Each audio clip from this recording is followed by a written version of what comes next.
আমরা এখন প্রবেশ করছি নিউ জলপাইগুড়ি মানে এনজেপি স্টেশনের যে রানিং স্টাফদের জন্য রানিং রুম।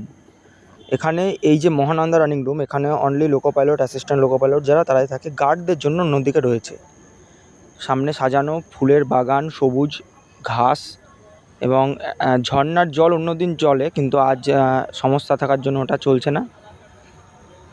আলোয় আলোকিত এক সন্ধ্যা বলবো না, এখন রাত। 8 ঘন্টা রেস্টের পর রাত 2:30টেই ডিউটি আছে। তো এখন খাওয়া দাওয়ার পর একটু ঘোরাঘুরি রানিং রুমের মানে সামনের যে অঙ্গনটা রয়েছে সেখানে।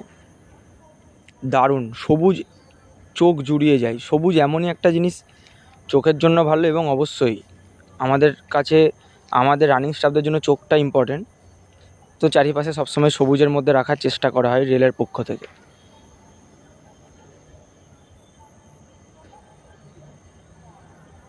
মহানন্দা রানিং রুম এই যে এনজেপি স্টেশন, এটা কাটিহার ডিভিশনের মধ্যে পড়ে, উত্তর পূর্ব সীমান্ত রেলের।